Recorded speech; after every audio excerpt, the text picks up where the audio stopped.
must be our goal and our guide. And all that we strive for as a human family, dignity and hope, progress and prosperity, depends on peace. But peace depends on us.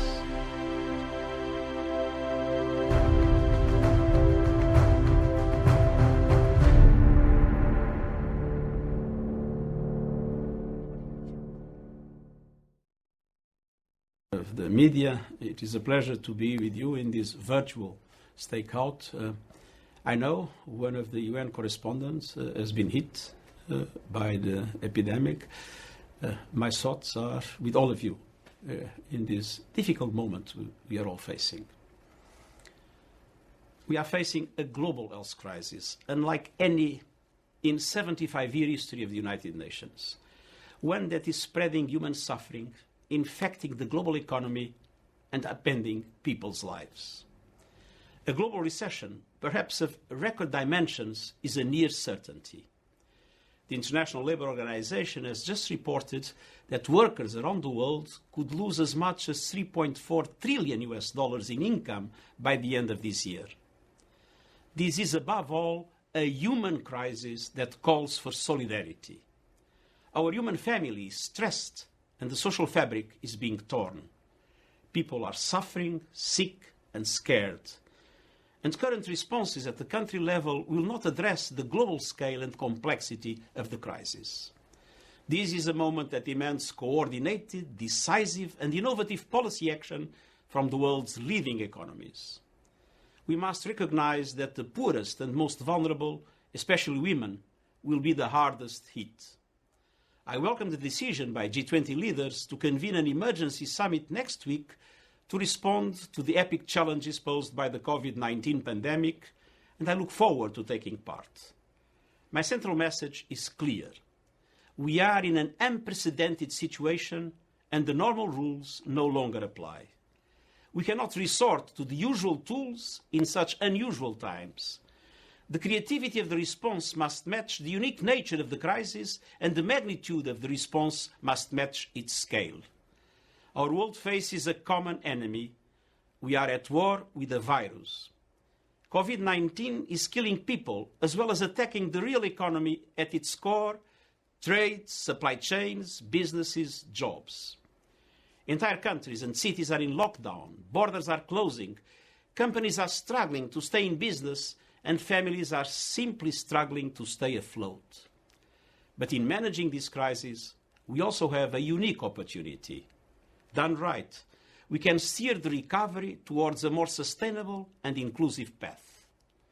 But poorly coordinated policies risk locking in or even worsening already unsustainable inequalities, reversing hard-won development gains and poverty reduction.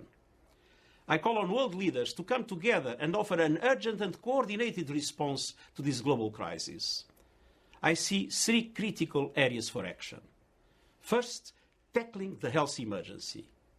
Many countries have exceeded the capacity to care for even mild cases in dedicated health facilities, with many unable to respond to the enormous needs of the elderly. Even in the wealthiest countries, we see health systems buckling under pressure. Health spending must be scaled up right away to meet urgent needs and the surge in demand, expanding testing, bolstering facilities, supporting healthcare workers, and ensuring adequate supplies with full respect for human rights and without stigma. It has been proven that the virus can be contained. It must be contained. If we let the virus spread like wildfire, especially in the most vulnerable regions of the world, it would kill millions of people. As we need to immediately move away from a situation where each country is undertaking its own health strategies to one that ensures in full transparency a coordinated global response, including helping countries that are less prepared to tackle the crisis. Governments must give the strongest support to the multilateral effort to fight the virus, led by the World Health Organization, whose appeals must be fully met. The health catastrophe makes clear that we are only as strong as the weakest health system. Global solidarity is not only a moral imperative, it is in everyone's interests. Second, we must focus on the social impact and the economic response and recovery. Unlike the 2008 financial crisis, injecting capital in the financial sector alone is not the answer. This is not a banking crisis, and indeed banks must be part of the solution. And it is not an ordinary shock in supply and demand. It is a shock to society as a whole. The liquidity of the financial system must be guaranteed, and banks must use their resilience to support their customers. But let's not forget, this is essentially a human crisis. Most fundamentally, we need to focus on people, low-wage workers, small and medium enterprises, the most vulnerable. And that means wage support, insurance, social protection, preventing bankruptcies and job loss. And that also means designing fiscal and monetary responses to ensure that the burden does not fall on those who can least afford it. The recovery must not come on the backs of the poorest, and we cannot create a legion of new poor. We need to get resources directly in the hands of people. A number of countries are taking up social protection initiatives, such as cash transfers and universal income. We need to take it to the next level to ensure support reaches those entirely dependent on the informal economy and countries less able to respond. Remittances are a lifeline in the developing world, especially now. Countries have already committed to reduce remittance fees to 3%, much below the current average levels. The crisis requires us to go further, getting as close to zero as possible. In addition, G20 leaders have taken steps to protect their own citizens and economies by waiving interest payments. We must apply the same logic to the most vulnerable countries in our global village and alleviate their debt burden. Across the board, we need a commitment to ensure adequate financial facilities to support countries in difficulties. The IMF, the World Bank, and other international financial institutions play a key role. The private sector is essential in creating investment opportunities and protecting jobs. And we must refrain from the temptation of resorting to protectionism. This is the time to dismantle trade barriers and re-establish supply chains. Looking at the broader picture, disruptions to society are having a profound impact. We must address the effects of this crisis on women. The world's women are disproportionately carrying the burden at home and in the wider economy. Children are also paying a heavy price. More than 800 million children are out of school. Right now, many of whom rely on school to provide their only meal. We must ensure that all children have access to food and equal access to learning, bridging the digital divide and reducing the costs of connectivity. As people's lives are disrupted, isolated, and upturned, we must prevent this pandemic from turning into a crisis of mental health, and young people will be most at risk. The world needs to keep going with core support to programs for the most vulnerable, including through UN-coordinated humanitarian and refugee response plans. Humanitarian needs must not be sacrificed. Third and finally, we have a responsibility to recover better. The 2008 financial crisis demonstrated clearly that countries with robust social protection systems suffered the least and recovered most quickly from its impact. We must ensure that lessons are learned and that this crisis provides a watershed moment for health emergency preparedness and for investment in critical 21st century public services and the effective delivery of global public goods. We have a framework for action, the 2030 Agenda for Sustainable Development, and the Paris Agreement on climate change. We must keep our promises for people and planet. The United Nations and our global network of country offices will support all governments to ensure that the global economy and the people we serve emerge stronger from this crisis. That is the logic of the Decade of Action to deliver the Sustainable Development Goals. More than ever before, we need solidarity, hope, and the political will to see this crisis through together. Thank you. Secretary General, we're now going to take questions from the press. This is a virtual press conference, the first of its kind for you in our age. Our first question is from Edith Lederer from the Associated Press.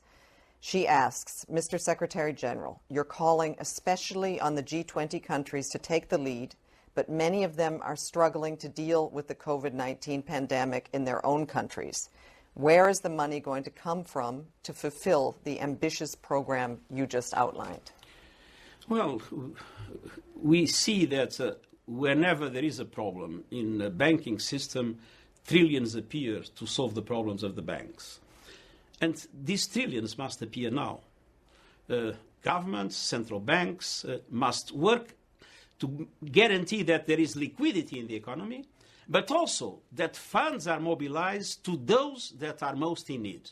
And those that are most in need are people, on one hand, and the poorest countries on the other. And it is absolutely essential to show solidarity in the way we respond to the crisis. A wealthy country must not be convinced that it has only to deal with its own citizens.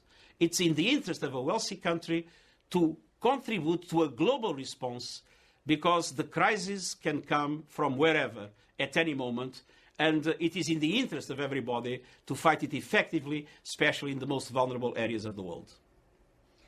The next question is from many journalists collectively.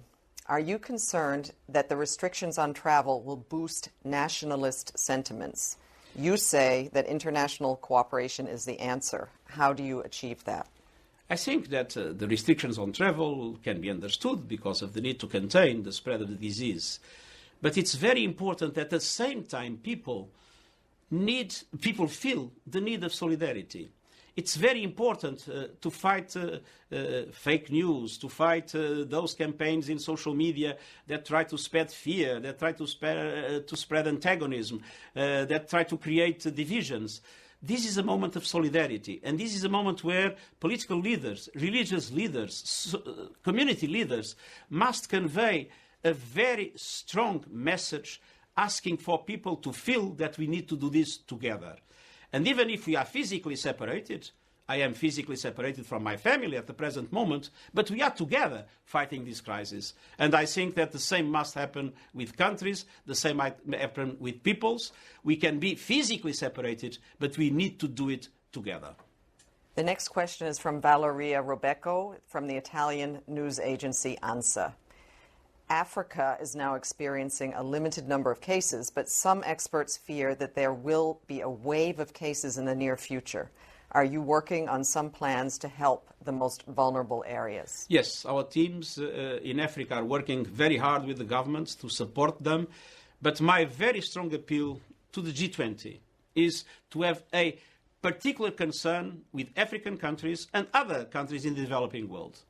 We must absolutely be strong in supporting them, because the virus is coming to them, and their health systems are extremely weak.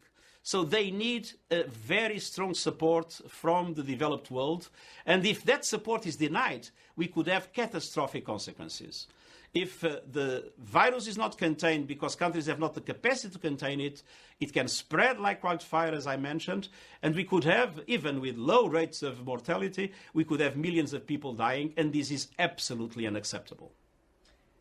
We're going to take two more questions. This next question is from a number of journalists. As you know, the journalists gathered here are working in this building, and they want to know, is it worth the risk to keep the UN Secretariat building open, and can the UN Security Council and the General Assembly meet virtually? First of all, most of our staff is working at home, and I believe that when people absolutely need to come, they can come, because I think we have created the conditions to do it in perfect safety. On the other hand, it is very important to create the conditions for member states to be able to meet. The Security Council will meet next week, more than once, and we have provided conditions for virtual meetings to take place at any moment. In some circumstances, physical presence is needed. In others, it is not. But we have all the conditions to allow for virtual meetings to take place with any number of people. I was just today in a virtual meeting with our 140 resident coordinators around the world. I've been in contact every day with 8 to 10 of our offices around the world and of our missions around the world. And I can tell you I'm very proud, because even in these very difficult circumstances, the UN everywhere is open for businesses, and we are working to make sure that we deliver in relation to the member states that need our support and in relation to the people we care for, the most vulnerable everywhere. Final question from Majid at Ruda Network. Does the SG think there should be any... And where poverty is much more widespread and the conditions to fight the disease are much less effective. That's the end of this press conference. Thank you all for tuning in, and those who tuned in online also, thank you very much. Thank you very much. I'm joining the World Health Organization's Safe Hands Challenge. Hand washing is one of the most effective ways of preventing the spread of coronavirus.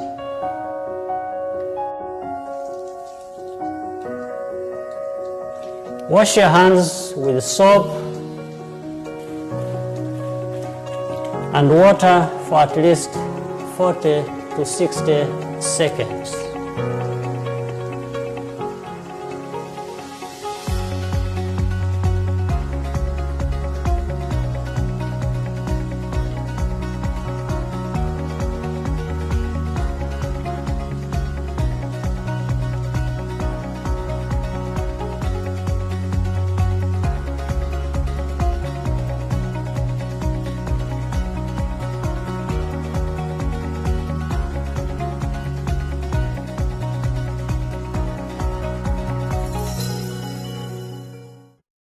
So really, we just want to assure all Kenyans that we are working very hard as a ministry, as a government, as a health sector, as a country, a whole government approach to addressing the challenge that is currently facing us of coronavirus. And the team that we have been meeting with this evening has been a team of experts, some health workers, experts in communication, experts in social media, all looking at how we work together to make sure that, number one, Kenyans are aware, they are well sensitized about what we are dealing with, that we all also learn what precautionary measures we need to take to ensure that we can prevent ourselves from getting coronavirus, and also to ensure that we protect our families. The team of experts here has been doing a lot of work in terms of their own practice, the clinical practice, the protocols around coronavirus. This is a new virus that the medics have never dealt with, that the entire health workers have not dealt with. Feel that you're very ill to go into a matatu, to go to hospital, we really recommend that you call the 719 line and get us to come and pick you through an ambulance which has got specialized facilities and with health workers to take you to an isolation facility where you can be tested. So basically, we are just aligning our coordination and making sure that we have a seamless operation even as we deal with coronavirus. And I just want to thank the entire team, the entire fraternity in communication world, social media world, our experts in health, for their for their commitment and self-sacrifice. We've been sitting here up to very late hours in the night, days on end, and people are here really just volunteering themselves to serve this nation. So my deep appreciation, and to all of us, please keep us hooked up to our conversations, be kept in the loop through #ComeshaCorona. Thank you. Healthcare workers, your safety must be a priority. You have to take care of yourself well. You have to be in the adequate PPE. For instance, when you are at triage, you have to put on your basic apron, you have to put on your gloves, and then if you suspect influenza-like illness, then you'll have to put on your mask. You'll have to ensure that you dress yourself properly before you continue with the patient. Following consultation with social partners, we have set up a solidarity fund which South African businesses, organizations and individuals and members of the international community can contribute to. The fund will focus efforts to combat the spread of the virus, help us to track the spread, care for those who are ill, and support those whose lives are disrupted. The fund will complement what we are doing in the public sector. I'm pleased to announce that this fund will be chaired by Ms. Gloria Serobe, and the deputy chairperson will be Mr. Adrian Enthoven.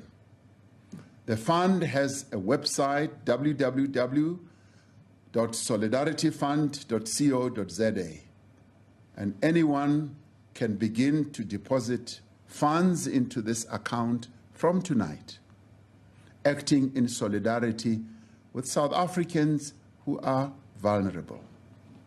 The fund will be administered by a reputable team of people drawn from the financial institutions, accounting firms, and government.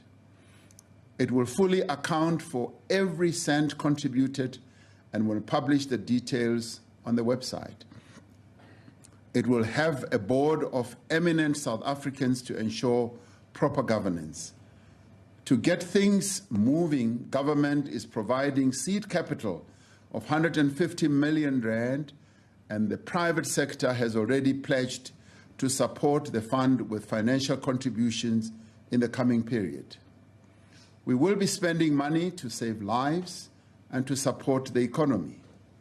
In this regard, we must applaud the commitment that has been made in this time of crisis by the Rupert and Oppenheimer families of 1 billion rand each to assist small businesses and their employees affected by the coronavirus pandemic. Our world faces a common enemy, COVID-19. The virus does not care about nationality or ethnicity, faction or face. It attacks all relentlessly. Meanwhile, armed conflict rages on around the world. The most vulnerable, women and children, people with disabilities, the marginalized and displaced, pay the highest price.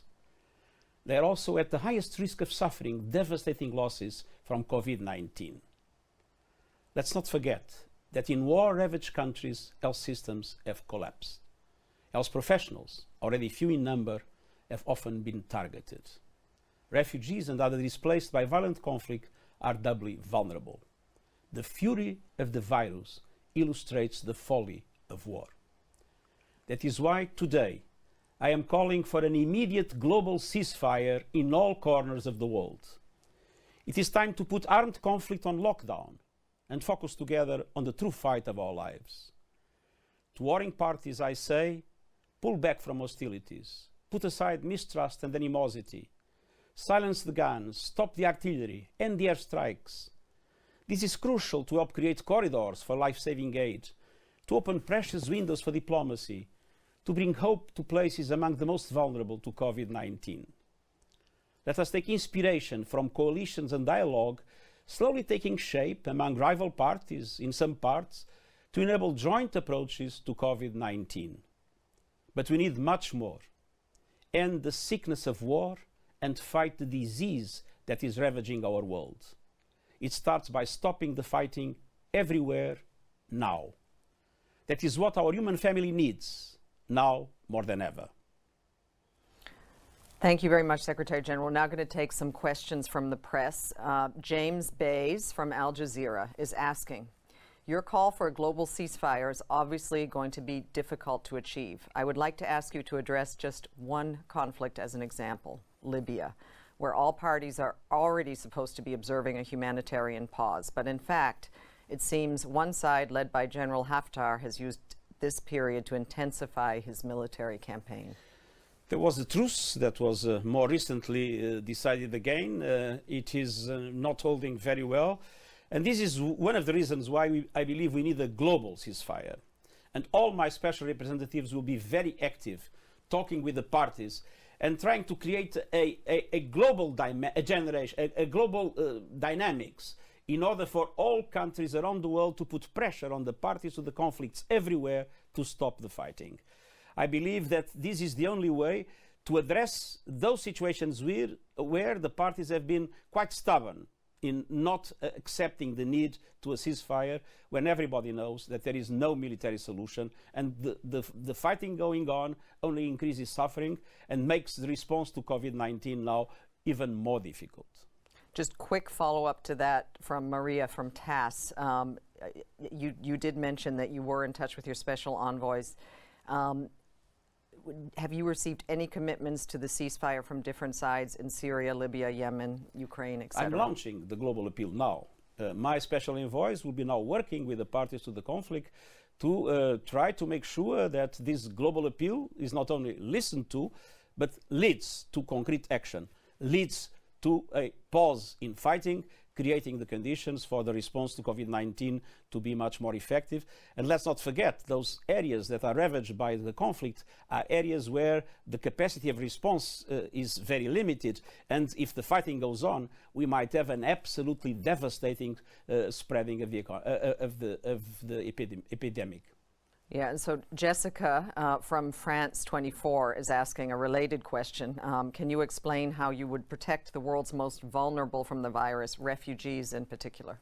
Well, the UNHCR and IOM have been working hard to have a plan, working with the host countries in order to create conditions in refugee camps and or in settlements where refugees are, together with internally displaced people, both to prevent the arrival of the virus to those places through different measures, but also to create the capacity to respond and to mitigate the impact inside those camps. I appeal for the international community to fully support those measures. They will be included in a humanitarian appeal that we will launch on Wednesday, asking for $2 billion to allow us to have a humanitarian response more effective in relation to those dramatic situations where COVID-19 has needs by itself, but at the same time is linked to a desperate situation already in the countries affected.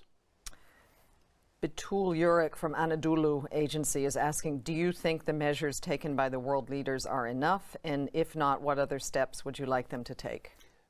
I've just sent a letter to the leaders of the G20. I think it is clear that we need a much stronger coordination. Coordination in suppression of the disease, coordination in making sure that not only the developed countries can respond effectively to the disease, but that there is massive support to the developing world, not to let the disease spread like wildfire in the developed world. And then a huge package, a package to respond to the economic and social consequences, but not as in 2008, a package essentially aiming at the financial center. Now it's a human crisis, so the package needs to make households be afloat, make businesses be afloat, keep societies being afloat in this very difficult circumstance. And this will require a double-digit of GDP support in the developed world, and creating the conditions through the IMF, through the swaps among central banks, through the creation of new facilities. We need to mobilize enough funds to allow the developing countries themselves to be able to have an adequate economic and social response to the crisis. And then the need to make sure that when we recover in a more sustainable and a more inclusive economy. Great.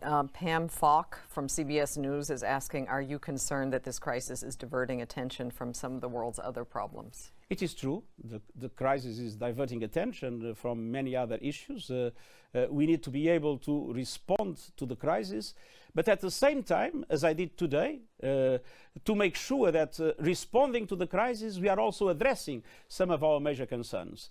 When I ask for a global ceasefire, the global ceasefire is, of course, absolutely essential for an effective response to the crisis in areas of conflict, but is also a value in itself. War doesn't make any sense when you have an epidemic, but war doesn't make any sense in any circumstances. Okay, just two last questions. A number of journalists who are online are asking what world leaders you've spoken to. I've been sending today a message to all G20 leaders. I've been speaking to several of them, and I intend to be in a virtual conference with all of them this week.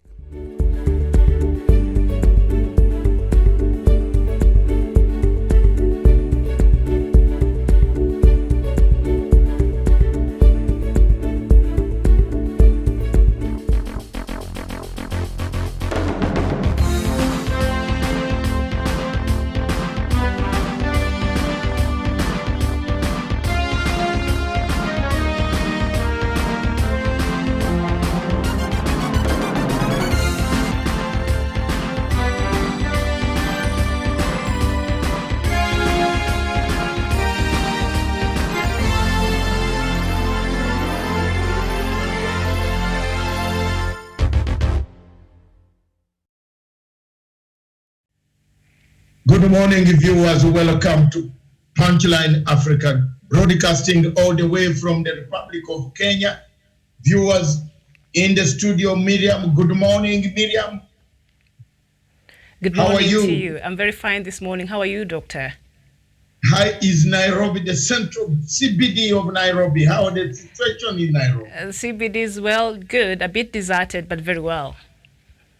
Thank you very much. Anything that is strange in what you see, the number of people themselves getting locked out themselves, even due to their time, is there enough traffic? Yes, there's no traffic, there are no people. People seems to be heeding to these calls by President Uhuru Kenyatta and the government, and so the number of people have drastically reduced in Nairobi town, even in the supermarket, since the beginning of towards the end of last week, and it has continued. So so far Kenyans are really heeding to the call of social distancing. Yes. Social distancing, not social interaction. Please, Kenyans, Africans, wherever you are watching this program, distance, social distance, no going into crowds. The Bible said whether one or two, wherever you are, the tree, in the water, on the ship, in the air, you can pray. You don't need to go to church to pray. Hello. You don't need to crowd to pray. Anybody can pray from any point of view. Thank you very much, viewers. This morning, good morning, Africa. We shall be concentrating on Kenya. Yesterday, President Uhuru Kenyatta brought out very stringent measures, good measures to balance the economy, the production, the taxation, the curfew, the CRB. These are the things that we want to chat this morning. His speech was welcome. His ratings, opinion poll ratings, shot to 70 from 49, because I've been one of those who has been looking at President Uhuru Kenyatta's opinion polls. I stick on the social media 24 hours. I have carried out the legacy trend, which actually monitors the ratings of the president. I don't do favors. I say what it is. If it is 37%, yes. 9 months ago, it was about 37% of his ratings. Today, the ratings shot last night when he made these measures concretely delivering a blow. 70% of Kenyans, actually 85% of Kenyans agree that that's the best way to go. 100% of Kenyans say curfew is needed. Yes, 95% of the younger people interviewed out of the 2,000 that I sampled last night, 95% said, Mr. President, the CRB, throw it completely. They are very happy. Imagine, Miriam, somebody borrows 400 shillings. The lender, the bank takes 50,000 shillings to recover 400. Does it make sense? It does not make sense, and indeed. Does it make sense? Mm-hmm. Viewers, wherever you are, Kenyans, does it make sense? Somebody to recover 400 bob from which you loaned out, then you register. The CRB agencies were going out, even looking for, asking Safaricom to give them those who have even defaulted What type of CRB is that? What type of CRB can go around the town looking for dates, those whom we can include in the black book? In Britain, the CRB does not work that way. To reach the CRB in Britain, it means the relationship between you and the relationship between you and the bank or the lender has totally broken down. That is when you go to the CRB. But Mr. President, on the CRB, you have suspended it, but abolish it. They can restructure it again because we need it for international ratings. Fine, but we can give to credible agencies, not agencies that are corrupt themselves. They choose whom to come for. Do you know that? They choose whom to come for. If you have high status, they come for you. And this is it. If you have low status, they even fix you more. What type of agencies are these? This is Punchline Africa. Over to you, Miriam. Test the microphone. Today, the president's speech. Yesterday was kudos, taxation, the economy, manufacturing, pay as you earn. We brought it down. VAT down. Now the tussle is the parliament must come immediately on one day. They sit up to midnight without themselves occupying with them, you know, gapping.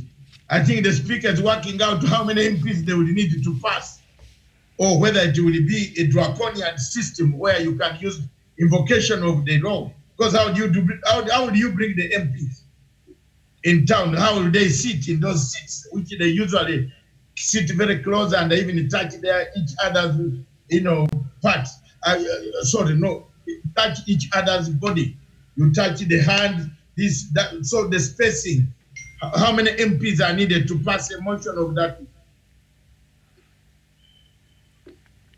The Speaker of the National Assembly and the Speaker of the Senate are due to address the nation on that question of the Parliament coming back to announce, to effect the measures of what the President agreed yesterday.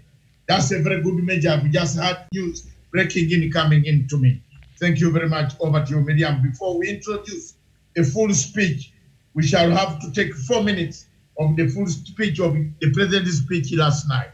Thank you. Over to you. Test the microphone.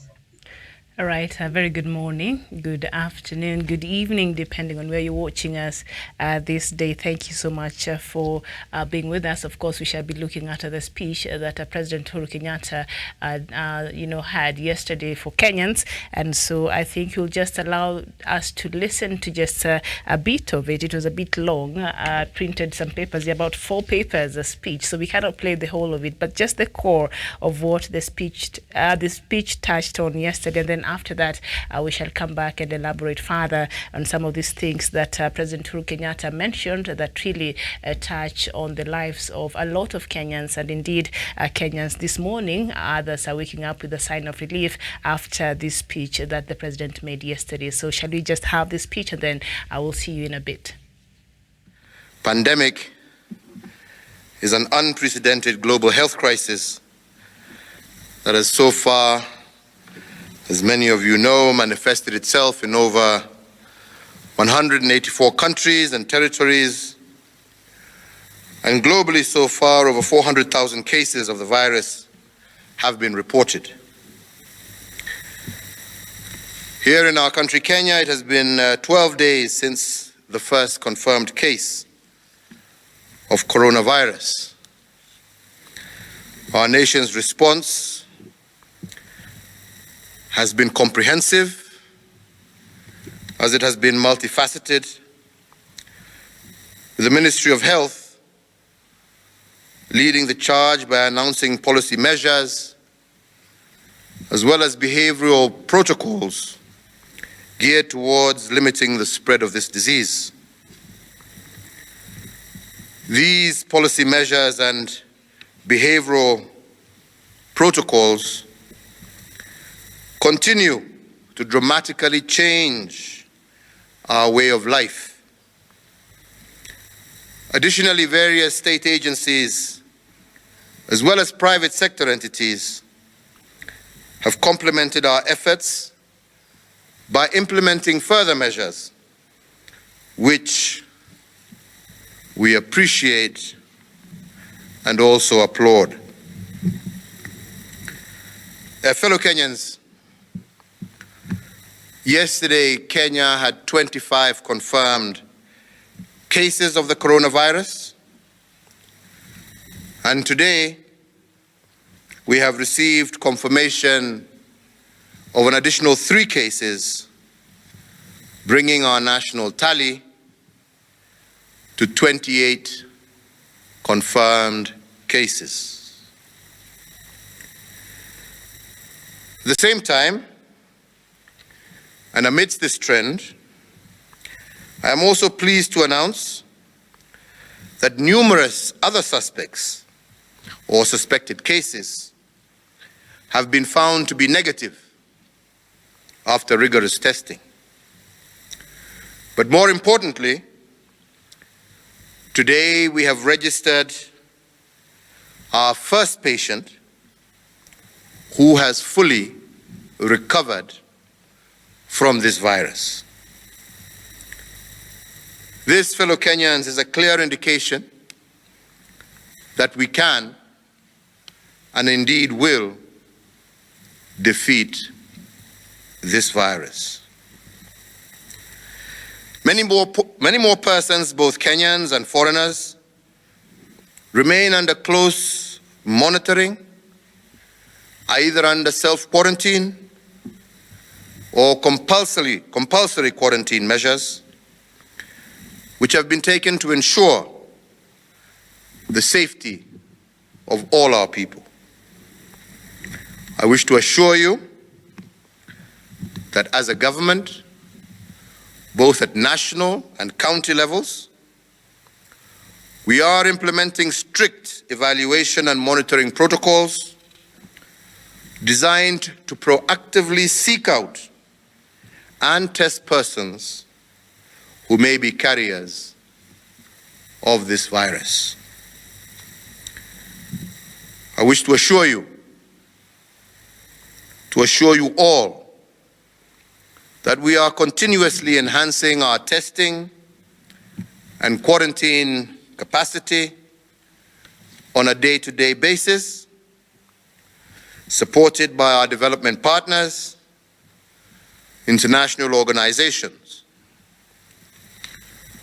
We are grateful to the many friends of Kenya across the globe, like Jack Ma, who yesterday donated testing kits and other equipment to support us in this battle. We are, and I believe we will remain, ahead of the curve in the ongoing war. Fellow Kenyans, in recognition of the extraordinary nature of this global tragedy and its enormous local effects here in Kenya, and conscious of our solemn duty as a government to guarantee the enjoyment of social, civil, and economic rights, my administration has made and will continue to make targeted state interventions to cushion every Kenyan from the shocks arising from this coronavirus. I do indeed recognize the anxiety that this pandemic has caused millions of Kenyan families across our nation. Many fearful of what the future may hold for them and their children, and the possibility of job losses and loss of income weighing heavily on the minds of millions of Kenyans. So in order to protect jobs for our people and to provide some certainty for both employers and their employees, I, as your president, do today order and direct as follows. First, that the National Treasury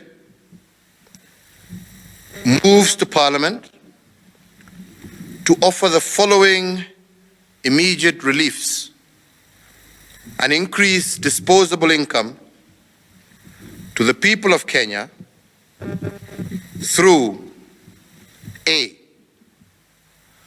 100% tax relief for persons earning a gross monthly income of up to Kenya shillings 24,000. A B,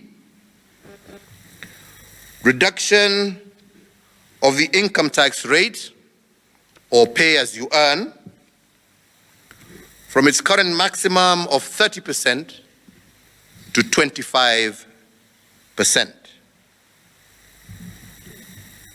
C, a reduction of resident income tax or corporation tax from 30% to 25%. A D, a reduction of the turnover tax rate from the current 3% to 1%. Welcome back. That was a press conference that President Uhuru Kenyatta had yesterday in the evening where he was addressing Kenyans. And Doctor, a lot of things there that President Uhuru Kenyatta highlighted that are very important. I don't know, of all the things that he said, what perhaps stood out most for you, or what was the highlight of President's speech yesterday? Thank you very much, listeners and viewers, wherever you are in the world. Thank you very much, Kenyan. The president touched on quite a number of things, and I will expressly go through them. One, all ministers, all departments shall facilitate the payment of at least 13 billion shillings, verified pending bills, within 3 weeks from the date before. Therefore, similarly, and to improve liquidity in the economy and ensure businessmen remain afloat, businesses remain afloat, the Central Bank of Kenya has additionally rolled out the following measures: lowering the central bank rate, which is called CBR, which is not the other CBR of criminal of the other criminal. In fact, we should say criminal registration bureau. Of 7.25% from 8.25. That's great for borrowers, for MSMEs across the country.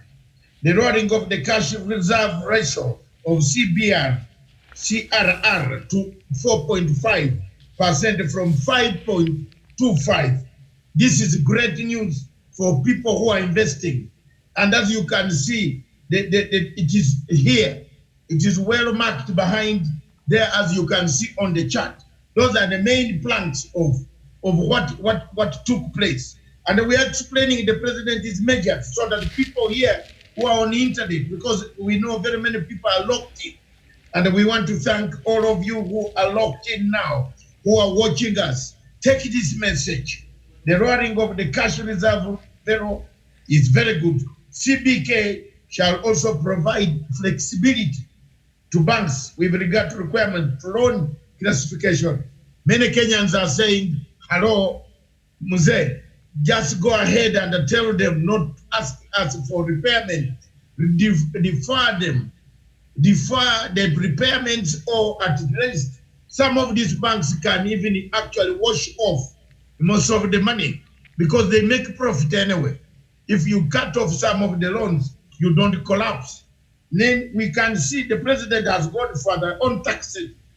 The president said anybody earning for 24,000 shillings, 100% tax-free relief. You will not be taxed. You'll take your money home. Take it as it is. Take it. That to encourage the low grading of what Miriam was worried about, of Kibra, of Korokocho, of this, what are the other, in Modare, in Huruma, in Dandora, in Dagoretti, the workers who earn that little money, who work for miles to go and work. The president was looking at that point. Another point, that reduction of resident income tax corporation to businessmen, 30% to 25%. That's good money to be made. Reduction of turnover tax rate for 3% to 1%. That's a very good move by the president. The Kenya Revenue Authority shall expedite the payment of verified VAT. There's plenty of money of VAT which is lying in the Kenya Revenue Authority. The president wants it to be quickly disbursed to the owners who have paid their taxes very well. This is a great, great move that the president,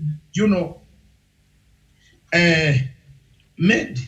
The president also further said on CRB, which is the Credit Rating Bureau, it is not that credit rating bureaus should not be there, but the manner in which they operate is what has annoyed most Kenyans. You borrow 400 shillings, you are taxed heavily.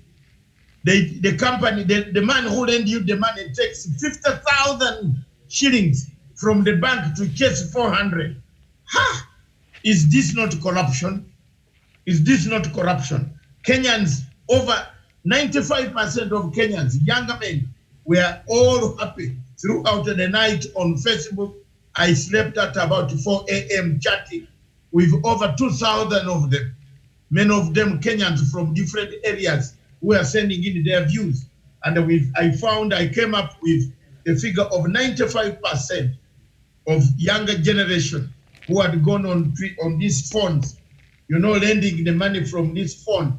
There are so many companies that are lending money to people and they are charging them. Then after that, they go down. But there is one aspect that I saw. I had Professor Manyora on a show that I was on this morning saying, let's go further. Let the president go further and tell SACCOs and other small organization credit lenders also to abolish loans, some of the loans, to give them reprieve. I think the president will hear that, and there are so many people collecting that information for the president.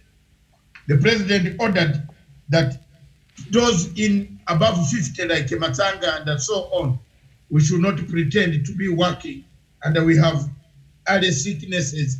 Of course, this sickness, we are not saying I'm sick, no, but we are vulnerable to sickness. Should work from home and exempted from coming to the offices. That is a good move, Your Excellency. It means you value the elders who were there before you. Thank you very much. Social life. The president said, if you don't do social distancing, and instead you do social interaction, utapata chako. You will get it. They will get you. And this disease is not a joke. It is here. We put up 1 billion from universal health care on health to support the health institutions that are carrying out on the question of COVID-19. He lauded the medical professionals, personnel, and then directed categories that will be able from Friday tomorrow 7 p.m. The categories that will come are already out, including we, the media people. The following critical and essential systems, that is the curfew. The curfew. From the curfew on 27th tomorrow at 7 p.m. to 5 a.m. in the morning. The following people can be exempted from the curfew: medical professionals and workers, National Security Administration and coordination officers, public health and sanitation officers in the county governments, licensed pharmacies and drug stores, licensed broadcasters and media houses, Kenya Power and Lighting Company Limited, food dealers, distributors, wholesalers, transporters of farm produce, licensed supermarkets, mini supermarkets, licensed telecoms, telecommunication operators and service providers, licensed banks, financial institutions, payment financial services, fire brigade and the response services. That is the curfew. If you have any problem that you are left out of this list, you can always update the Minister of Interior, who can approach the President, and probably your category can be. So as from tomorrow, we are back home. As we were discussing last night with Miriam, and I want to hand it back to Miriam, that the most important thing that came out there, CRB, curfew, the taxation, and money injected to balance and to keep the economy afloat. What is the next that you have on your line from you with the newspaper headlines? Over to you in the studio, miles and miles away. Thank you very much. That is what I saw from my angle, what stood out. But what has stood up, what has helped me to analyze is the question of the industries, the taxation, the balancing. There are people arguing. You cannot talk about reducing the prices of food and other commodities when the industries are closed. Where will the commodities come from? You must pump in the industry first. You must put money in the industry so that the commodities can come out cheaply. And then the workers continue to work. You get the money, but you might not have goods to buy if the industries are not working. So that is a correct move that the president has done. Over to you, Miriam, in the studio. Indeed, thank you so much for that analysis of yesterday's President Uhuru Kenyatta's, speech that he gave to Kenyans through a press conference that he held from State House yesterday in the evening. What stood out for me is also the voluntary reduction of salaries to the top civil servants in this country, and the president said that him and his deputy president are going to have an 80% salary cut, and the cabinet secretaries will have a 30% salary reduction. The cabinet assistant secretaries also will have a 30% salary reduction, and permanent secretaries will have about 20% of the salary reductions. And also the president said, the ministers used to meet like once a week to brainstorm and to see and to discuss matters that affect this country. But right now he said that the meetings will be now bi-weekly and will be chaired by CS of Interior, Mr. Fred Matiang'i. And he also just urged Kenyans to join in and, thanking the medical and health workers for their selfless work in combating this virus. And for those of you who have been used to staying out late, it's not going to happen. The curfew starts tomorrow at 7 p.m. You should be inside your house, not trying to get home, but inside your homes. 7 p.m. Nobody's supposed to be on the streets, apart from some of those, businesses that, a doctor has mentioned there earlier, but also which will be operating within the given time. I think the supermarkets and the pharmacies will be operating upon these given times. I don't know, I'm not quite sure, because the media houses needs to be there 24 hours, the hospitals and things like that. So the supermarkets cannot be opened after 7, because if all Kenyans are at home, who will be going to buy there? So they must close, I think, between the given time at 7 p.m. All of us should be in our homes, and if you have to leave your home, you will do that after 5 a.m. The next morning. So that is very important. And he also really appreciated the help that Jack Ma, the China, powerhouse, so the billionaire from China, the owner of Alibaba, and the help that is given not just to Kenya, but also indeed to Africa, and the donations that he gave in terms of the testing kits and others things that we require in able to handle this matter. And it's very important. And also just to know where we are right now in the country, President announced that so far right now in Kenya, the total confirmed cases stands at 28 cases. So yesterday we saw a rise of 3 more cases, but the good news is our first patient is doing very well, and the rest are still being monitored in a good condition. And so we're just waiting to see, perhaps today we'll have more information on their status, and if at all, what is the situation moving forward. Thank you very much. One of the things that I had forgotten is the patient. The patient that was one of the most significant issue that came out yesterday in the president's speech. The patient has actually gone out of danger. The medicines have worked. Our local doctors have helped. They have come up with a solution. They know now the stages where to go through to save lives. That is a very good intervention and a good results from our own doctors locally in Kenya. Viewers, let's now turn to newspapers. This morning, we start with the Star newspaper. How did they capture the president's speech? How have they reported on the president's speech? Uhuru's plans to save jobs declares a curfew. What about that?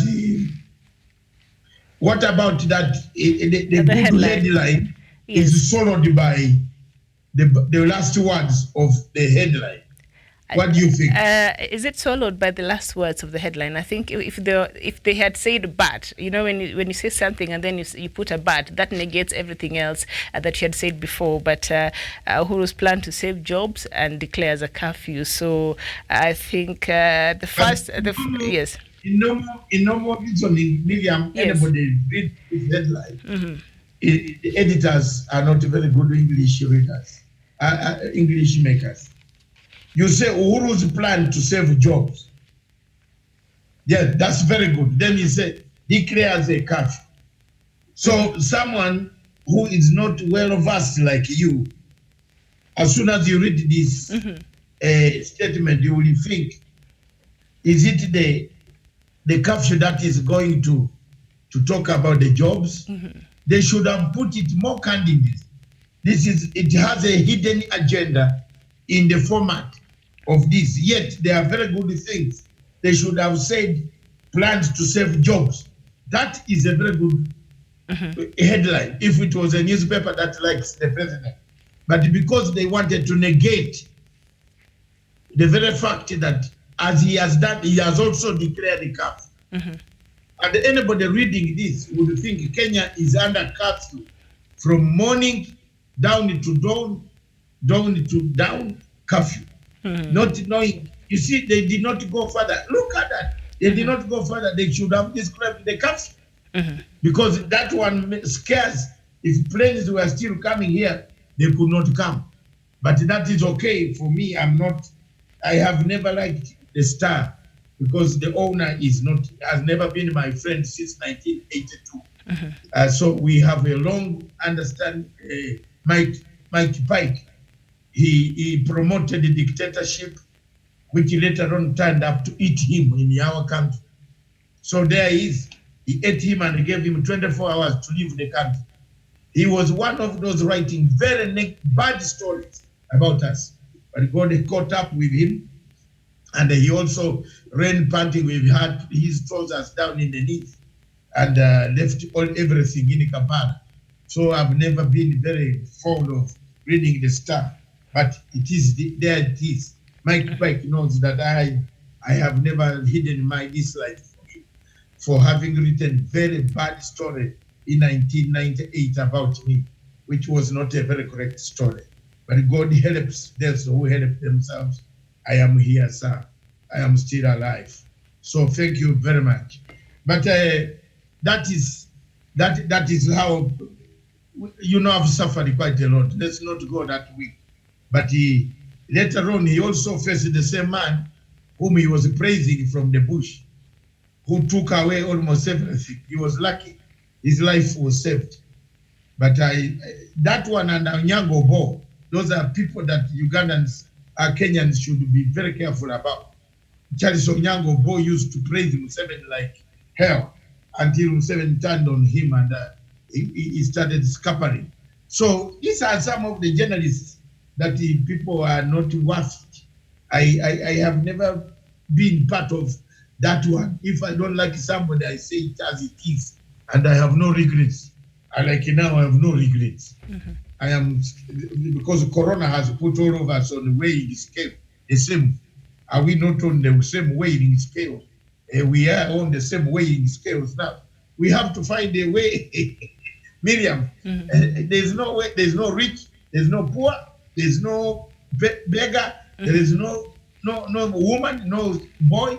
All of us are in the Corona virus. Yeah, Corona has become the equalizer. Yes. Thank you. Yes, indeed. So but the Star has it that way. You can see on top the front page. I don't know whether Stephen can bring it on the people behind can bring it. I don't know. Yeah, I'm sure they can find it, and they're working on putting it there. And just go to the next one. Yes. You have the next one? The next newspaper. So we don't look at the rest of the information on the front pages there of the Star newspaper. If you have picked something, yes. Yes, also still on the front pages there of the Star newspaper, a high-profile case. Prince Charles tests positive for COVID-19 and has mild symptoms.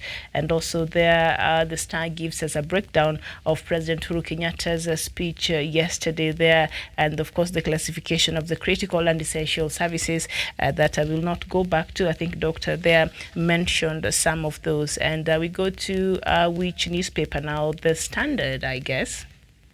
Yes, thank you very much. How did you see? You saw my line. I have lined it next second, the Standard. Yes, the Standard needs a dose of hope. I don't know. What do you think about that? Well, that's a dose of hope. That's it's like there's a silver lining of hope, which is not bad. And the cloud, there's the silver lining. The silver lining in the dark clouds, indeed. Yes, and why have they used the word dose? Because of the tablets. Well, because I think of the magnitude of the problem. Yes. So yes. Yes. Go ahead. And I think this was very unexpected, because when the whole day yesterday, Kenyans were very jittery because they thought if President Uhuru Kenyatta was coming to speak, they thought it was going to be a whole lockdown, and a lot of Kenyans were very anxious and jittery. So when President Uhuru Kenyatta came with these statements that he was making yesterday, actually Kenyans were pleasantly surprised, and the fact that there was not a complete lockdown, it gave us some relief of hope that things are not that bad, of course, but he really insisted on us taking the safety measures and the precautions. So a dose of hope, that is what President Uhuru Kenyatta's speech was yesterday, actually. So I think they sort of they caught it quite well. A very good one. Meanwhile, just in, South African President Ramaphosa,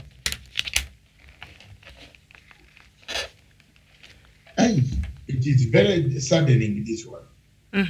It has just come in now. It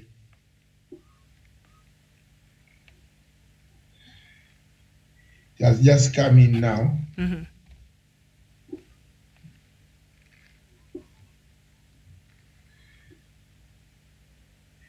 Yes, I saw somewhere South African president is testing for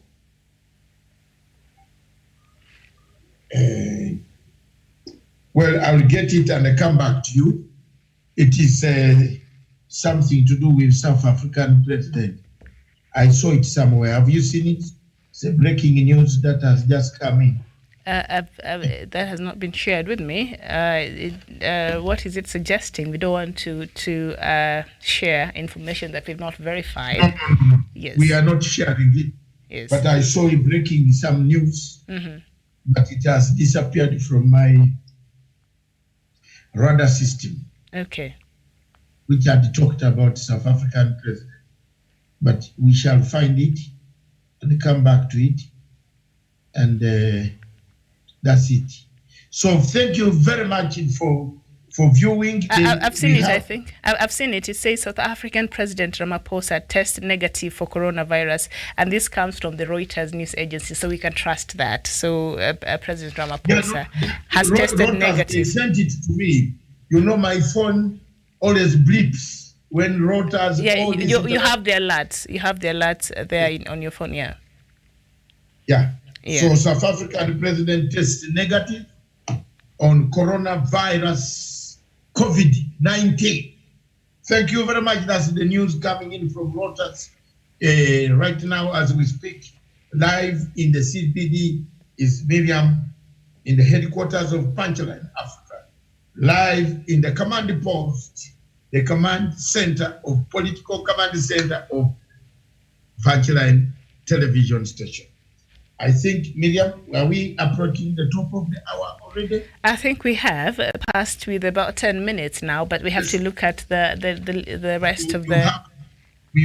The rest of African news. No, we have to look at the rest of the newspapers. We've just looked at the Standard. So maybe can we go at the Star? We go through the Standard quickly and then the Daily Nation, and then we can just jump. Star, yes. Yes. The Daily Nation. You lead me now. So the Standard, a dose of hope, and then just down there, bailout measures, a recovery of first COVID-19 patients, a cast ray of optimism on a day the president threw a lifeline to struggling households and businesses through a raft of tax cuts and other measures. This even as the government tightened restrictions with a dusk to dawn curfew. And the stories are on page 2 to 12 of the Standard newspaper, 22 to 24, 27, 36 to 38. So it's a whole lot. The Kenyan newspapers, as we told you, and the Kenyan media as a whole are really dedicated into highlighting and creating awareness and just everything that touches on this COVID-19. So you'll see all those measures there on the front pages. We shall not get into it because we've just talked about some of them. And now then the Daily Nation, our last newspaper here, and it says Kenya under curfew. Kenya under curfew. Yes, that is what the Daily Nation says. I think the Daily Nation got it wrong. Among us all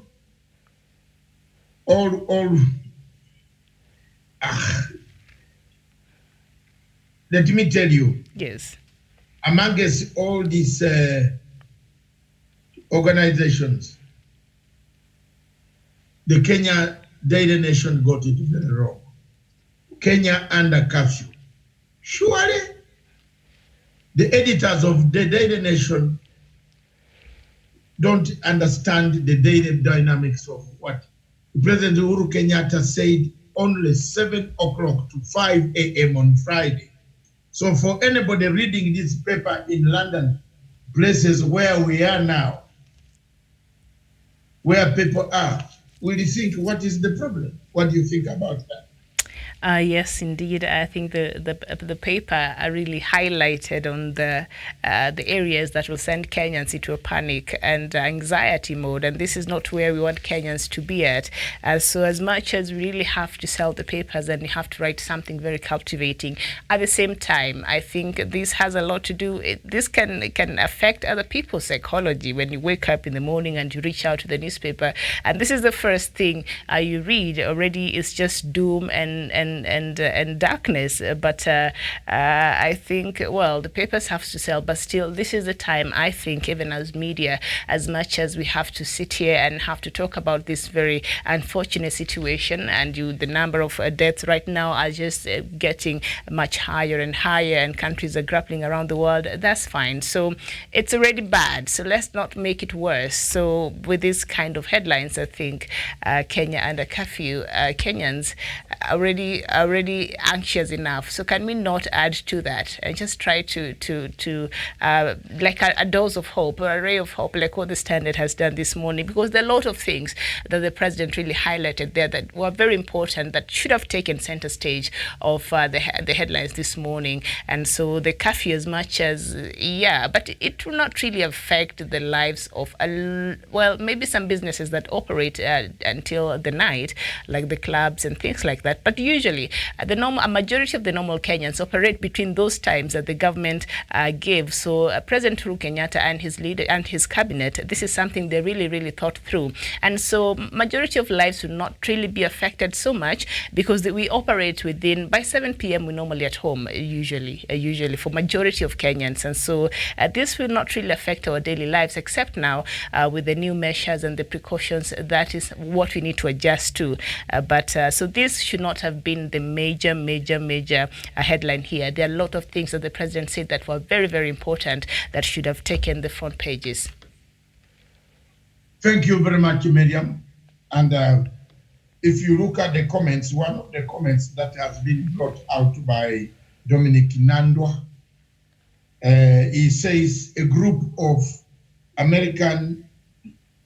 in America has brought a 20 trillion lawsuit against China, says coronavirus is a biochemical weapon against China enemy. Do you agree with that? Like a group in America has brought in a tend of 20 trillion lawsuit against China. All right, but very interesting. I don't know if you could entirely blame China for this matter, but I also saw some say, I don't know if you watched that press conference yesterday by Amani leader here in Kenya, Amani Congress leader, Mr. Musalia Mudavadi, who was saying that he was trying to allude to the fact, I did not watch the whole of it, but what I was getting from the gist of what he was talking about is that China should actually help African countries because for whatever reason, of course, the virus came from China, so China should actually take a lead into helping African countries. I don't know if this is the time we should apportion blame, because China also suffered. Maybe they were able to contain it much faster, and so I don't know if this is the time we need to sit here and say, okay, fine, so now let's take lawsuits. I don't know if this is the time. Perhaps can we let the corona go first before we start these lawsuits? This is not the time. Thank you very much, Miriam. We want to cross over to Kampala. And Stephen, I've sent a video from Kampala live. The government of Uganda has reinforced lockdown. I played that video live. It's very interesting, Miriam. That's one of the breaking news coming out from Kampala. The type of lockdown that is being imposed in Kampala, but I don't know whether we cross over to Kampala and get any of the people, but they play that video first. That is a video that is coming from Kampala, live in Kampala now. The people are being told, close the shops, get out of town, go home. So it is a lockdown.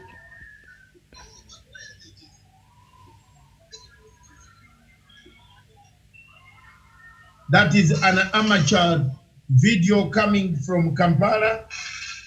The police, the army, the security.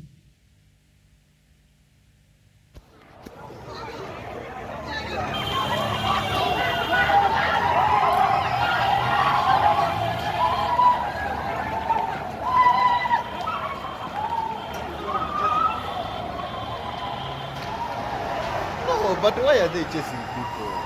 Let's not chase people.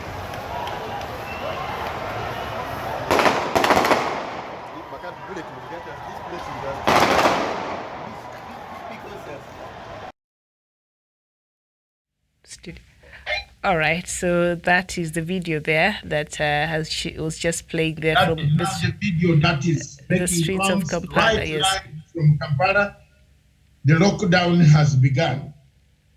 And the viewers, That is the lockdown in Kampala. But hold on, doctor. Please help me understand. Had the government issued a notice for a lockdown earlier, or this is something that was just done impromptu, that called to the residents there unawares? You, Miriam, African people don't listen. Here on Sunday, you saw Kenyan priests who talk to God, claim to God, talk. Kenyatta yesterday was more serious against the priests. He even said it on Sunday. And if the things continue the way they are continuing, even Kenya could do the same. I'm telling you, Kenya could do the same. Do you know that in Kenya there are people today saying, why is he closing us at night? Haven't you read your Facebook? You have not. You have not read your Facebook. You haven't seen how some people are complaining that is what Kenyatta did to close us from tomorrow. It's very bad. How will people earn a living? Are we night runners? Are there wizards anywhere here? Night is for sleeping. This has given an advantage for ladies, women, mothers, families, children, because some of the children were not seeing their fathers until Saturday evening. When somebody comes with a stomach which is full already and the children did not eat last night. Let's get this facts. Yes. What might have annoyed the president to say, he told the people, first of all, matatu, no more transport, public transport. No crowding in the city. Because this thing is being transmitted. The numbers are growing. And if you don't take measures and you go as usual, social distancing is not being done. People have gone to the market crowding to buy meat. People have gone to the shops. On this one, even if it is my own son, thanks God, none of them is there. If it's caught, I have no mercy. Because if he brings it to the house, people will die. The government told them not to come to the towns, stay at home. And you know very well, in Rwanda was worse. Rwanda police shot 2 people who defied the curfew. They didn't even arrest them because now you can't arrest. You don't know what he has. You have seen some of Bazungu who are suffering from the virus going to the trolley, leaking the trolley. So many people are doing so many dubious things. So in Kampala, you all know that the government in Kampala is quasi-military. But what I need to understand, because for us, Kenya, what the president came out and said, issued the curfew, which I'm sure Kenyans will obey by 7. Everybody will be in their house. I'm not expecting anybody to even go against this rule. And the president said if this is not effective, then if he's forced to bring on other measures, even have us on a lockdown, if he deems that necessary to protect our life, then he shall do that. So what I'm trying to understand with this, what is happening there in Uganda, has the president of the Republic of Uganda given a directive for a lockdown, or why are people being chased from the streets? People are being chased because they were told not to come. Okay. They found other ways. So it was a directive. Kampala says no public transport. Yes. But the people found other ways of arriving in town. Therefore, it means they are not accepting social distancing. It means the disease is going to spread faster. So I think the military has decided, and the security said just the best thing is to lock them out. And I saw another clip in Pakistan. They have done it even worse. They found somebody who broke the law. They caned him. You saw that caning in Pakistan? Even in India. By soldiers. Yes. So in South Africa, people who want to be safer from the law, they have already closed. Because today, South Africa, from today at 21 hours tonight, will be locked down. So people have already left. You know, in Kenya, if you look at Kenya now, the streets, I think you can look from your window wherever you are. I am not there. You can look at the window and see. You will find that the roads are empty, partially empty. Has been since last week. You can reach town in 1 minute. Very true. 2 minutes. So it gives a chance for you to walk. And when you are walking, you are not in you are social distancing. Yes. But when you are now using a matatu, I am telling you, even, have you seen here? This is India. Who beats India in democracy? Who beats India in democracy? This is India. You see? This is in India. Laws are being reinforced. And there is no government playing with this thing called corona because they don't know what it is. We don't know where it will come from, how it will fly. So I think Uganda government has told people what I heard yesterday. There was that transport, all matatus, all cars, all public transport ceased to work.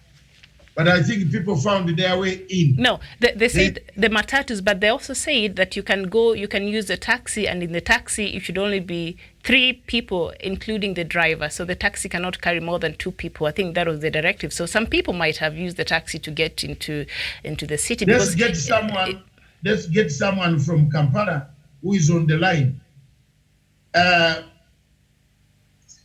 If you are on the line, we want to ask you some questions. From Kampala. How are you? Good morning. Yes. Good morning. We want to know the situation in Kampala.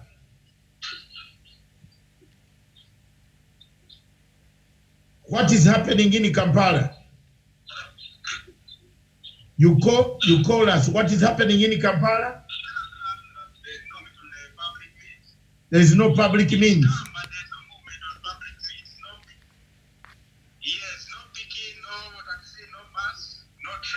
Okay, stay on the line.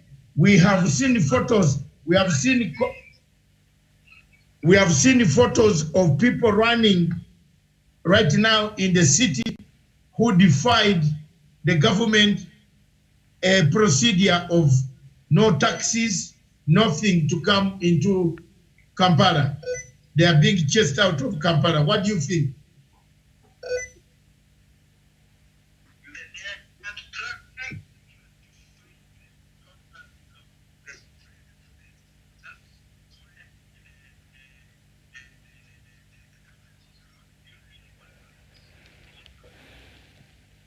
So the government has come in to take action and to chase them out of the city, Kampala.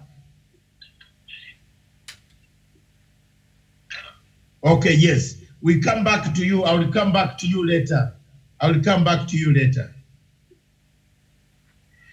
you very much. That the caller from Kampala says, the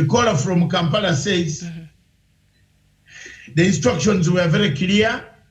No taxi, no picking people, no transport, no public transport.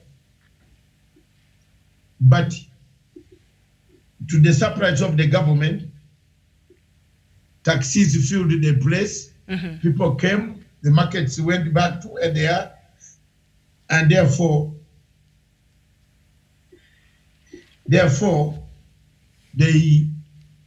security agencies went down to look for people. Some news just coming in is yes. Russia. Have you got that one? And Reuters, Russia has just banned the flights into and out of Moscow. And Russia has just received, oh my God, this thing is becoming Russia confirms 182 new cases of coronavirus, rising to the total number of the index to the country as 840. 37 people have recovered while 2 have died in Russia. That was the only other superpower where we had, given the huge, vast empire. I think I'm a bit comfortable with the figures that are coming from Russia, Miriam. Over to you. Yes, indeed. And people wondering, Russia, due to its proximity to China, why did it not record higher numbers, as we have seen in Italy or Spain, who are a bit distant? But it has been said that the people, especially in Italy, a lot of them, the cases came from outside. Italians love life. They love to travel. They came back from holidaying, especially during the Christmas season. Majority of them had traveled, so that explains just one of the reasons why the spike of numbers there of people who have been infected. So yeah, Russia, I'm surprised they're banning the planes now. Well, every other country in the world that I know of has put a ban. So why is it that they're banning now the planes? I think they had contained it, but they saw some planes. I told you earlier on this week, Miriam, and the last week, that part of the disease is this flying plane. And I'm very happy that the president took a stand to close all airspace. Now we can contain, now we can deal with the ones here. You get the point? We can deal with the ones here. But if we kept more planes coming, Russia has realized it left its airspace too late. That now some people have arrived, those who came from other places to return. You remember Russia went further you saw some clips which we can't confirm. It brought out lions in the streets. Lion, hyena, they were thrown in the streets. If they find you in the street, they eat you. So you either stay inside and allow the lions, which can be taken back by the Russian animal, keepers. The zookeepers. I think they must have borrowed those from the oligarchs. Those are the pets they keep, those billionaires over there. Yes. So lions were roaming around the streets of Moscow to look for offend. So there are two things: either you save or you perish with the lion, or you become lunch. So you save sitting indoors. But there is one interesting thing that has just clicked my mind now. Not my mind, but it has come on the wires again. Somebody has sent it from London. He said the world runs out of storage space for oil. There's a lot of oil. Yes. Yes, the storage, it has run out of storage. So the prices, I think some of... There's nowhere to store the oil now. Yes. Because there's no movement. There's no movement. There's no consumption.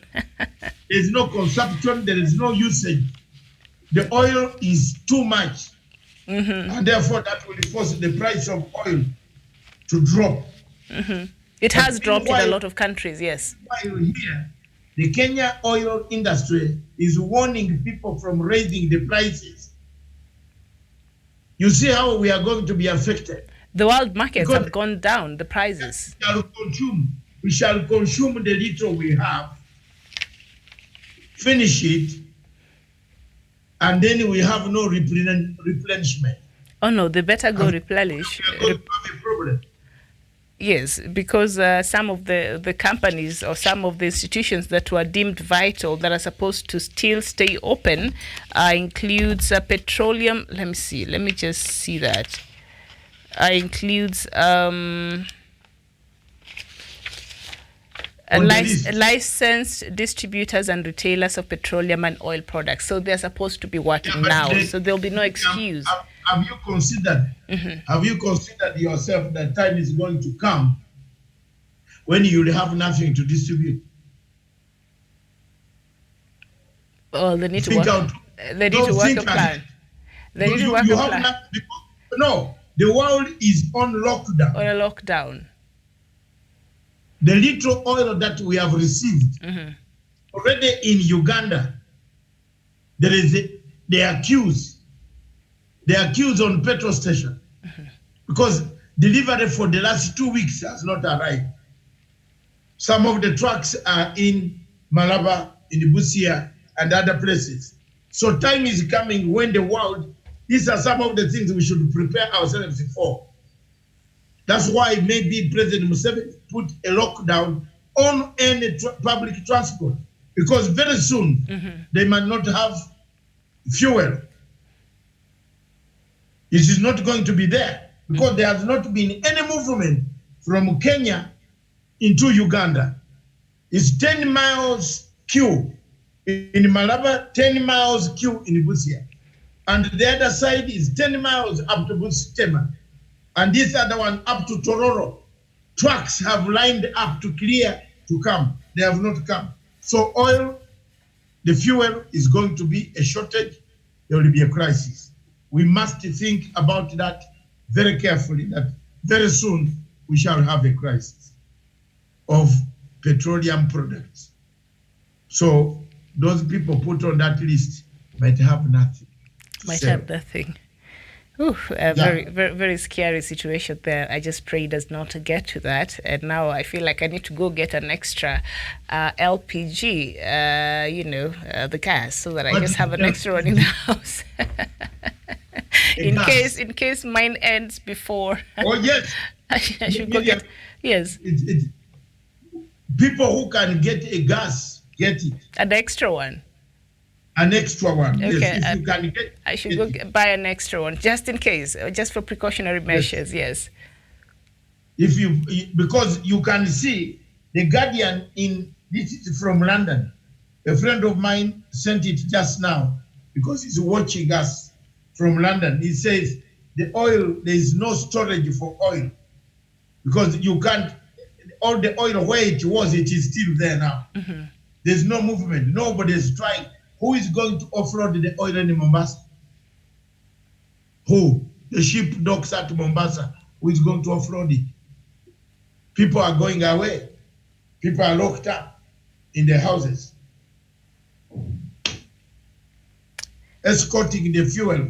Yes. Who is going to escort? Some of these tankers are escorted all the way from Middle East up to here because of pirates. Who is going to do that?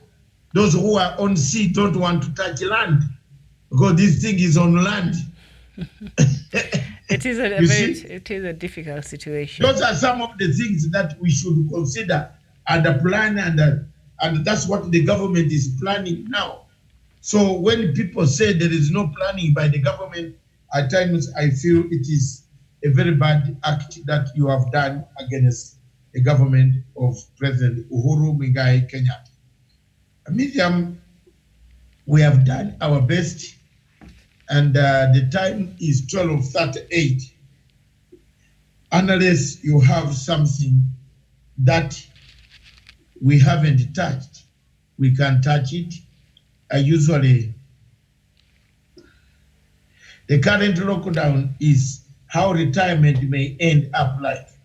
No cash, no friends around, lots of free time, anxiety, and the village people treating you like a suspect. Someone has just said that. Are you hearing that? Is there something tackling you down in the studio? No, it's fine. But it's very, because a lot of Nairobians, doctor, have been trying to travel to the village, and the government is telling them, can you stay where you are? You're putting those people's lives in more risk. So when you go to the public bus stations, especially those ones which travel long distances back to the countryside, a lot of Kenyans are trying to get away from the city. You would think it's Christmas time, and so yes. So, but when they get there now, the people in the village are scared of the people who are coming from these sides. Well, we are scared of people coming from where? This side. Yeah, from the urban areas. Yes. This guy says that. Did you listen because something distracted you? This man from the village in Kitale has sent a message to me that the current lockdown is how retirement may end up like. No cash, no friends around, lots of free time, and anxiety, and the village people treating you like a suspect. So save for retirement. That's a very important message there. Yes. You see what he means. He said when you are here, save, because the village people now who were used to the village life will treat you like a suspect. A suspect. Yes. But Miriam, before we go, I think the legacy paper that I wrote this morning was very clear. Let's look at it and see whether you agree with some of the percentages, the ratings. Mm-hmm.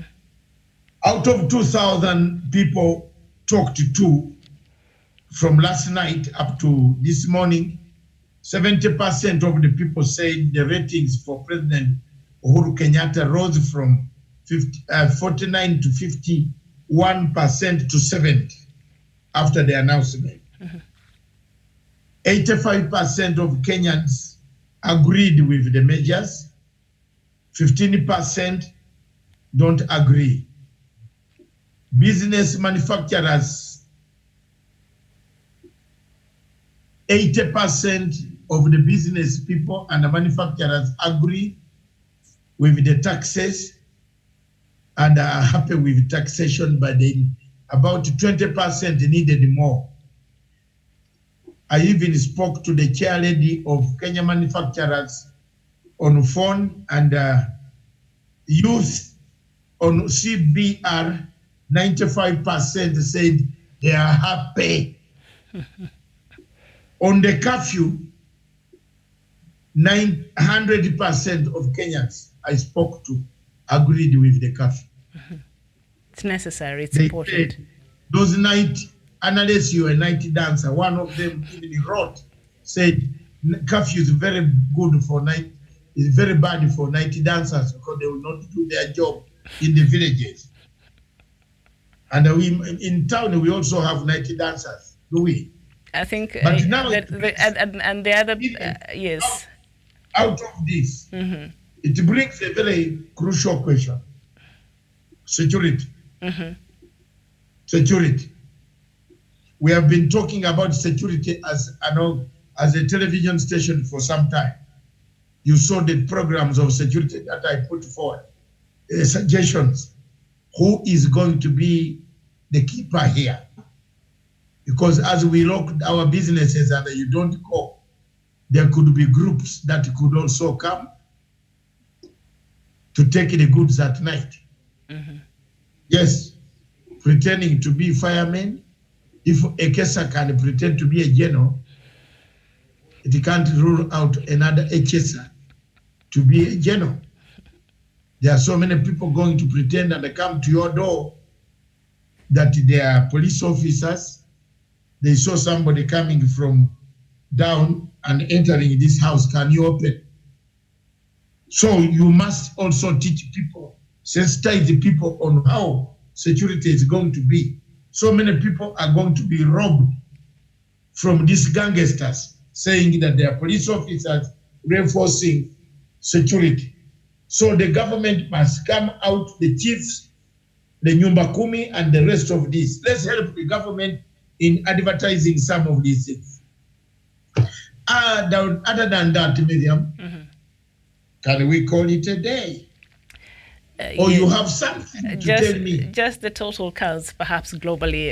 We have to do this before we just came here. The total. Can you do the total numbers? Yeah, the people globally who have been affected by the coronavirus so far stands at 472,337. The deaths so far that has been recorded is 21,304, and the people who have recovered so far is 114,718. In African statistics, right now there has been new cases in Africa amounting to 590. but the total African confirmed cases stands at 2,551, and 31 countries have been affected. So that is that. The rest, we shall look at the details in our show in the afternoon. And some of the comments, some of the messages that came out to the people that were interviewed. Mr. Kasimu Makoha of Bungoma says, Dr. Matanga thanked the president for removing this CRB thing. It has really punished me. Thanks to President Uhuru Kenyatta. Another Mr. Kariuki Njenga says, what about those already listed by CRB? Those already listed. Of course, if you are listed already, then the CRB will remove out, isn't it? You must now, they will not come now. I think the suspension is to stop them not to come. Yeah, but I don't think you will be removed. Let me just see. Let's just make that very clear. It says that, and this is direct from the president's speech, and he said a temporary suspension of the listing with credit reference bureaus, that is the CRB, of any persons, micro, small and medium enterprises and corporate entities whose loans account fall overdue or is in arrears effective 1st April 2020. So this was actually not directed to individuals, but to any people, any person, okay, micro and small and medium enterprises. So from now, you'll not be listed. But if you had been listed before, trust me, after this, they will still come for you. They might not come for you right now, but you'll still have to clear your name. But they will not be listing any new people from now moving forward, from 1st of April. Yes. Of November. But if your name is already there, you have to clear it. It technically means you cannot effect any decision on the CRB. Yes. You can't. You can't now effect it. You can't go to the person and say pay, because they will have a loan. Did the president mean this, the small businessmen, or he meant everybody? Especially the SMEs. The SMEs, yes. Yeah, because that is, let's as the media, let's be very honest and clear this mess, because people are asking so many questions. They say any person, so I think even on individual level, yes. Individual, yes. Any person, so that means micro, small, yes. Even if you are in CRB, medium, they won't come now. Yes. But it doesn't mean your name is removed from CRB. No, your name is not removed. Your name is there. Only that, yes. Your name now... Not come. Yes, and if your name has not been placed there, so your name right now cannot be placed because you have not paid. But if your name is placed there, still they will not come for now. Yes, they will, but your name will still remain there. It will not be yes. There will not be an overdraft. That one we agree. Yes. Thank you. Okay. Thank you very much. Something seems to have disturbed you in the studio. What is disturbing you down there? I'm well. Huh? You are not well because you seem to have. Thank you very much, viewers. I think let's talk after the news. Yes. Thank you very much, viewers. Thank you. God bless you. We see you at 3 p.m. East African Standard Time with the topic. What is the topic? The topic at 3 p.m., which happens to be, let me just look at that. At 3 p.m., we shall have diplomatic leaks, and we shall be looking at the latest in regards to the COVID-19 in Kenya, Africa, and the world. We shall cover that, yes. You are looking at what? At 3 p.m., we shall have the latest, I think, in regards to the COVID-19, the situation, Kenya, Africa, and the world. I think, I don't know if the impact, yes. That is when you come in with your Africa thing, very many of them. Then at tonight, in my opinion, we shall look at my opinion tonight. Have you been sent that? My opinion in the evening. We shall be looking at, I think, yes, Steve sent me my opinion in the evening. On the current, my opinion on what else can Kenya, Africa, and the world do? Yes. Yes. What else? Oil is piling up. Mm-hmm. Stone running dry. What can we do? Mm-hmm. Apart from prayer? Have you seen? That is very, very tricky. Research more on that. Yes, apart from prayers, something else needs to be done. That is for sure. Yes, something else needs to be done. Is lockdown the only way out? Something else needs to be done. What can we do? How shall we reinforce all these declarations? On behalf of Punchline Africa, from the political command center, miles and miles away from you, I leave it to you to conclude. I am Dr. David Masanga. Thank you so much, Doctor there. And I am Miriam Mugutu from Punchline Africa TV headquarters here in Nairobi, far away from Dr. Matsanga. We shall meet with you here at 3 p.m. For the diplomatic cliques, and we shall look at the latest from Kenya, Africa, and the world in regards to the situation COVID-19 has all placed us into, and the situation we have to grapple with. Bye-bye for now.